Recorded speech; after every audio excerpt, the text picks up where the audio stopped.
ने 3 कानून लाए हैं। अभी कानून किस लिए लाए? सरकार क्या बोल रही है कि मार्केट यार्ड में क्या होता है, मार्केट यार्ड में जो दलाल होता है, जो आड़ती होते हैं, वो बोलते हैं कि किसानों से ज्यादा किसानों का जो भाव में किसान उनको बेचता है उससे ज्यादा भाव में वो हमें बेचते हैं, तो किसानों का नुकसान हो रहा है, ऐसा बोल रहे। सरकार क्या बोल रही है कि हम वो दलाल को ही हटा देंगे।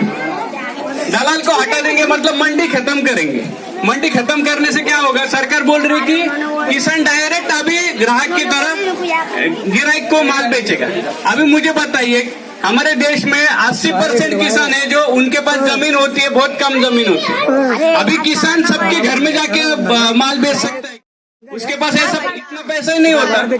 तो अभी ये मंडी खत्म होगी तो मंडी में क्या होता है कि सरकार कंट्रोल करती है कि सब्जी का भाव कितना होना चाहिए, चावल का भाव कितना होना चाहिए, गेहूं का भाव कितना होना चाहिए, तो इसीलिए ज्यादा रेट नहीं बढ़ता। अभी क्या होगा, ये सब खुला कर दिया।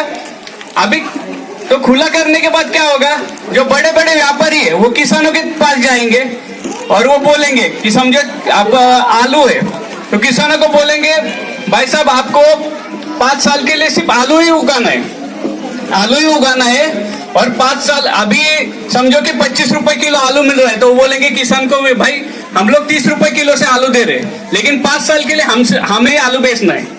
अभी ऐसा हुआ, ये मैं आपको एक सच्ची घटना बता रहा हूँ। पंजाब में क्या हुआ, एक किसान भाई ने अपने आलू बोया, और आलू बोने के बाद जो कंपनी लेज, आपने सुना होगा चिप्स बनाती कंपनी, चिप्स लेज खाते होंगे ना सब लोग चिप्स, तो वो बोल रही कि किसान भाई जब बेचने गए तो वो बोल रहे कि वो आलू है ना वो गोल होना चाहिए, आलू एकदम पूरा प्लेन होना चाहिए। अभी किसान क्या घर पे आलू बनाता है क्या?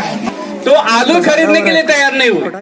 किसान भाई को जब मजबूरन में वो आलू 30 रुपए किलो का आलू कम पैसे में बेचना पड़ा, और इससे वो क्या होगा, कर्जा किसान के ऊपर बढ़ेगा, और वो कंपनी क्या करेगी, जो आलू है, अभी कंपनी क्या बोले, कंपनी को जिसमें फायदा है वही चीज है बोलेगी कि आप वो लगाओ, तो वो बोलेगी गेहूं चावल मत लगाओ।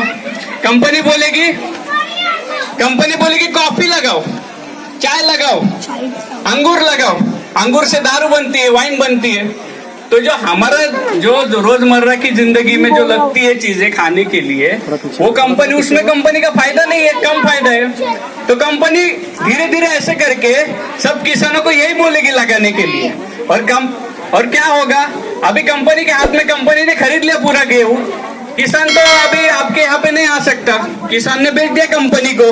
तो जो अपने तरकारी वाले भाई साहब है, अभी आप सब लोगों ने कोरोना के जो संकट है उसका सबसे मतलब सबको बुरा असर हुआ है, और ये जो तरकारी है, सब्जी है, उसके वजह से ही हमारे भाई बहन जिंदा रह सकते हैं। अभी हम लोग देख रहे हैं कि हर एक चौक में, हर एक रास्ते पे इतने सारे तरकारी वाले लगे हुए, क्योंकि कोई चारा भी नहीं ना, और अभी रोजी रोटी के लिए इंसान कुछ ना कुछ करेगा ना। तो ये इनके सब के ऊपर आज आ सकती है, क्योंकि क्या करेंगे, अभी अंबानी क्या बोलेगा, आपके मोबाइल में आप जियो कैसे दिए, आपको पहले फ्री में दे दिया, आदत लगा दी, अभी 400 रुपए भर रहे हैं सब लोग महीना, है कि नहीं? तो मोबाइल में आएगा, आपके ऐप आएगा, आप एक बटन दबाओ, 10 रुपए में आपको 1 किलो आलू मिलेगा, और वो भी मस्त पैक करके एकदम घर पे आएगा। तो फिर हमारे भाई बोलेंगे यार 10 रुपए में आलू मिल रहा है, मैं बटन दबाया, मैं आ गया वो आलू, तो मैं क्यों जाऊंगा दुकान में, है कि नहीं? ऐसे करके सब धीरे धीरे जो भी सब्जी वाले हैं उनका तो धंधा बैठ जाएगा ना, क्या करेंगे वो लोग? और अभी आप 10 रुपए में आलू है तो मार्केट धीरे धीरे खत्म हो जाएगा, मंडी भी खत्म हो जाएगी, तो आपको कोई चारा नहीं, आपको मोबाइल से ही लेना है, या उनका जो मॉल है, रिलायंस मॉल है या मोर मॉल है, आपको पता है इंद्रायुग के यहाँ पे मॉल है, ऐसे ही मॉल में मिलेगा, और वो भी पैकिंग करके, मतलब बाद में 10 रुपए का आलू आपको 100 रुपए में भी लेना पड़ सकता है। सही बात, ठीक है। और दूसरा क्या होगा, सरकार क्या कर रही है, मंडी खत्म कर रही है, और रेशन भी खत्म करना चाहती है। ये सरकार बता नहीं रही है, इसके बारे में कहीं भी चर्चा नहीं हो रही है। क्यों नहीं हो रही है? क्योंकि जो अंबानी अडानी जो बड़े बड़े कंपनियां हैं वो इतने बड़े हैं कि उन्होंने पहले से ही सरकारी गोडाउन खरीद लिए, जिसमें लाख लाख क्विंटल अपने लाख जो गोनिया है, पोते हैं, वो वहां पे रख सकते। सरकारी गोडाउन ऑलरेडी उन्होंने खरीद लिए, तो वो बता नहीं रहे। और टीवी चैनल भी वो लोग चला, गोदी मीडिया, हम लोगों को तो पता ही है सब, इसके बारे में बात चल रही है। सुशांत सिंह राजपूत के बारे में 4-4 महीने न्यूज चलाए, लेकिन किसानों के बारे में, गरीबों के बारे में, कोरोना में जो लोगों की हालत हुई उसके बारे में कुछ नहीं बताया। अभी क्या, ये भी मुद्दा मीडिया बिल्कुल नहीं बता रही है और जानबूझ के ये मुद्दा सिर्फ पंजाब के किसानों का है। ये मुद्दा पंजाब के किसान खालिस्तानी ऐसे बोल रहे हैं। मतलब इन लोगों की साजिश देखिए, जब स्टूडेंट लोग आंदोलन करते तो स्टूडेंट को बोलते भाई ये अर्बन लक्ष्य। जब कोई भी मुद्दा जब अपने हक के में कोई भी इंसान आता है तो सरकार उनको बोलती है देशद्रोही है। जैसे एनआरसी के आंदोलन के टाइम में भी इन्होंने किया कि ये सिर्फ मुसलमानों का मुद्दा है, तो मुद्दा सभी भाई बहनों का था। सभी गरीब लोगों के पास कागजात कहाँ से लाएंगे लोग?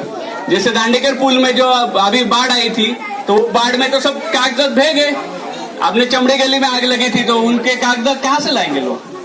तो जानबूझ के सरकार ये बताती है कि ये मुद्दा सिर्फ कुछ भाइयों बहनों का है, कुछ जात का है। ये बिल्कुल नहीं है। अभी क्या होगा, रेशन भी खत्म करेंगे और आपको बोलेंगे कि आप जैसे एलपीजी, अपने गैस पे सब्सिडी आ रही है, आपके खाते में पैसा आएगा, तो बोलेंगे गेहूं का पैसा, गेहूं कितने में मिल रहा है आपको? दुकान में 25 रुपए किलो, रेशन में कितना मिलता है? 3 रुपए में, तो आपको 22 रुपए हम आपके खाते में डालेंगे। अगर ऐसे करेंगे, चावल का भी ऐसे करेंगे। लेकिन क्या होगा, हम लोग अभी खाते में 22 रुपए आ रहा है, लेकिन रेशन बंद हो गया। आपने कभी सुना है क्या? जैसे तूर दाल का भाव 200 रुपए किलो जाता है, प्याज भी अभी 80-100 रुपए किलो हुआ है। आपने कभी सुना है कि गेहूं का दाम 100 रुपए किलो हुआ है या चावल का दाम हो गया 100 रुपए किलो? क्यों नहीं हुआ? क्योंकि सरकार रेशन के लिए ये अनाज खरीदती है और सरकार उसके भाव कंट्रोल करती है। अभी रेशन के लिए सरकार अनाज ही नहीं खरीदेगी तो गेहूं चावल के भी भाव मार्केट में 80 रुपए, 100 रुपए, 200 रुपए किलो हो जाएंगे और हमें कितने आ रहे खाते में? 22 रुपए। तो कहां से बाकी खरीदेंगे? हम लोग भूखे मरेंगे, पैसा होने के बाद भी भूखे मरेंगे। मतलब सरकार ने जानबूझ के ये गरीबों के खिलाफ साजिश, हमारी सभी जनता के खिलाफ साजिश है। सिर्फ अंबानी अडानी के लिए सरकार चल रही है।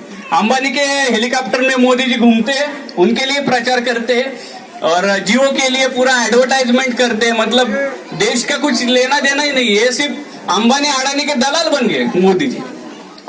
तो हमें ये चाल पहचाननी होगी, तो हमारा राशन भी खत्म होगा, हमारे तरकारी वाले भाई बहन उनको भी बहुत बड़ी आंच आने वाली है और सब्जियां भी बहुत महंगी होगी। अभी मैंने बताया है कि कैसी महंगी होगी। तो ये सब होने के लिए उन्होंने ये 3 कानून लाए हैं।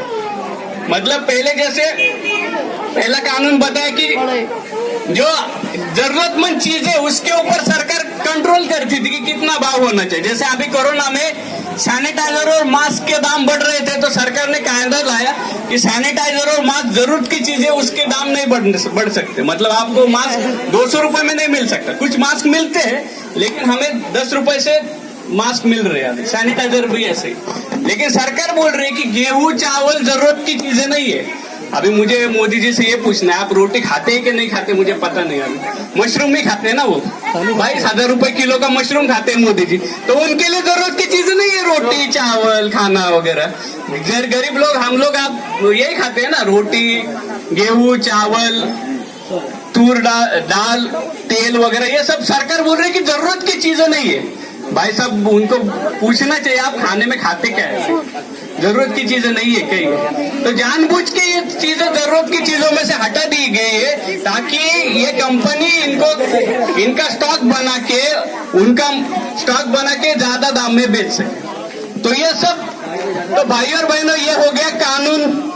ऐसे 3 कानून लाए गए और इसके खिलाफ पंजाब और हरियाणा के किसान बहुत जबरदस्त उन्होंने आंदोलन शुरू किया है और पूरे देश भर से अभी सब भाई बहन वहां पे जुड़े हुए हैं। अभी आप पूछेंगे बहुत सारे लोग कि पंजाब हरियाणा से लोग क्यों आए हैं, तो मैं आपको बताता हूं कि पंजाब हरियाणा में लोग ज्यादा गेहूं और चावल उगाते हैं और वहां पे उनको रेट भी मिलता है। सरकार वो गेहूं चावल किसानों से खरीदती है, इसलिए उनका ज्यादातर रोजी रोटी सरकार जो दाम देती है उसके ऊपर चल रहा है। अभी जो नए कानून आएंगे तो गेहूं चावल के दाम नहीं मिलेंगे उनको, इसलिए वो पूरा रास्ते पे आए, क्योंकि उनके जमीन भी चली जा सकती है। पूरा मतलब कई पीढ़ियों का नुकसान उनका डायरेक्ट हो रहा है। तो अपने भाई बहन कैसे जबरदस्त वहां पे आंदोलन कर रहे हैं। हमारे भी 2 टीमें वहां पे गई थी, एक टीम गई थी दिसंबर में और एक टीम अभी वहां पे है दिल्ली में। हमारे 9 साथी वहां पे दिल्ली में उनके साथ देने जा रहे हैं। अगले हफ्ते में और 10 लोग जाने वाले दिल्ली में। तो अभी दिल्ली में क्या चल रहा है उसके थोड़ा झलक हम लोग दिखाना चाहते हैं। बहुत ही जबरदस्त आंदोलन चल रहा है। मतलब ये लोग डायरेक्ट जो सरकार चला रहे अंबानी अडानी डायरेक्ट उनके ऊपर ही उन्होंने निशाना साधा है। मतलब आपको आश्चर्य होगा, अभी 1.5 महीने में लाखों जियो के सिम पोर्ट करवा दिए। मतलब जियो के सिम लोगों ने चेंज करके एयरटेल, आइडिया, वोडाफोन में कन्वर्ट करवा दिए, क्योंकि उनको जियो कौन है? अंबानी की कंपनी जियो को टावर बंद कर दिए इन लोगों ने। जियो के सब जो टोल नाके हैं वो भी बंद कर दिए, जो पेट्रोल पंप है वो बंद कर दिए। पूरा जियो का धंधा वहां पे पंजाब हरियाणा में बैठ गया। रिलायंस के मॉल बंद कर दिए उन लोगों ने। इतना जबरदस्त आंदोलन चल रहा है। तो इसलिए सरकार डर रही है, क्योंकि सरकार किसके इशारों पे नाच रही है? अंबानी अडानी। तो इसलिए वो कुछ भी मतलब बातें करने का सिर्फ नाटक चल रहा है कि हम बातचीत करेंगे। सिर्फ अभी वक्त आगे धकेल रहे। जैसे एनआरसी के टाइम पे भी उन्होंने किया था कि हम आगे बात करेंगे, तो कुछ नहीं हुआ। तो कैसे अपने पंजाब के भाई बहन लड़ रहे उसके बारे में हम एक 5-10 मिनट के वीडियो